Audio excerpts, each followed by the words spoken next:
Assalamualaikum warahmatullahi wabarakatuh.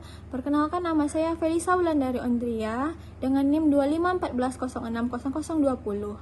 Saya dari kelompok 5 dengan materi makalah saya yaitu peserta didik.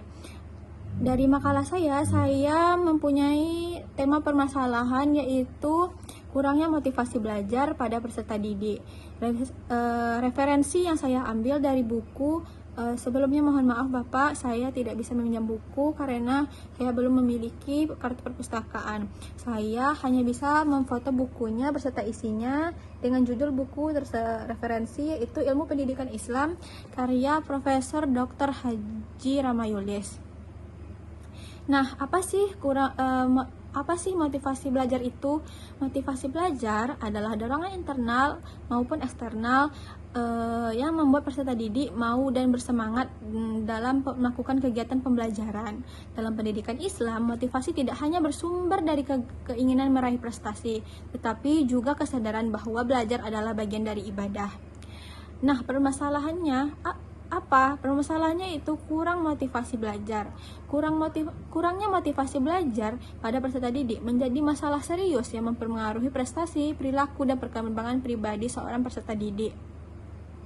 Gejala kurangnya motivasi belajar antara lain tidak bersemangat mengikuti pembelajaran, menunda-nunda tugas dan tidak disiplin, sering tidak memperhatikan guru, hanya belajar jika disuruh atau terpaksa, tidak memiliki tujuan belajar yang jelas. Penyebab kurangnya motivasi belajar yang pertama yaitu metode pembelajaran yang kurang menarik, pembelajaran yang monoton membuat siswa cepat bosan. Yang kedua, lingkungan keluarga yang kurang mendukung, minimnya perhatian orang tua, tidak ada kontrol belajar, atau kondisi rumah yang tidak kondusif.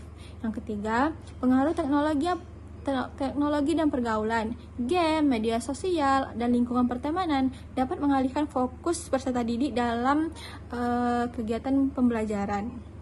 Yang keempat, kurangnya pemahaman nilai belajar dalam Islam. Peserta didik belum menyadari bahwa belajar dan kewajiban dan jalan menuntut ilmu adalah ibadah. Yang kelima, rendahnya kepercayaan diri, sering merasa tidak mampu sebelum untuk memulai atau mencoba dalam kegiatan pembelajaran tersebut. Yang keenam, tekanan akademik yang berlebihan membuat siswa stres dan akhirnya kehilangan motivasi minat belajar. Lalu apa sih solusinya dalam permasalahan kurangnya motivasi belajar pada peserta didik? Yaitu solusi dari perspektif pendidikan Islam. Yang pertama, menanamkan nilai bahwa belajar adalah ibadah. Guru dan orang tua mengingatkan bahwa menuntut ilmu memiliki pahala dan kedudukan mulia di sisi Allah. Yang kedua, memberi keteladanan uswatun hasanah.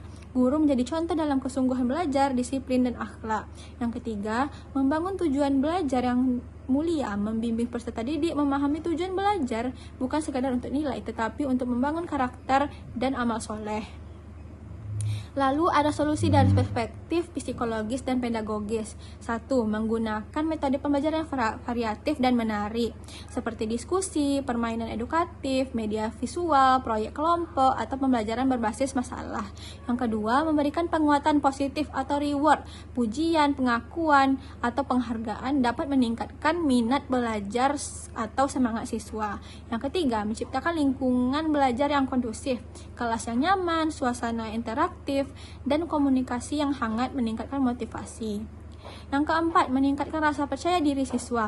Guru memberikan dukungan, tidak meremehkan, dan membantu siswa menyadari potensi dirinya. Yang kelima, kerjasama dengan orang tua. Orang tua memberikan perhatian, bimbingan belajar, dan kontrol kegiatan anak di rumah. Yang keenam, mengelola penggunaan teknologi, memberikan batasan waktu bermain gadget, serta mengarahkan konten yang edukatif. Yang ketujuh, pendekatan individual, mengetahui perbedaan individu dan memberikan bimbingan sesuai kebutuhan masing-masing dari peserta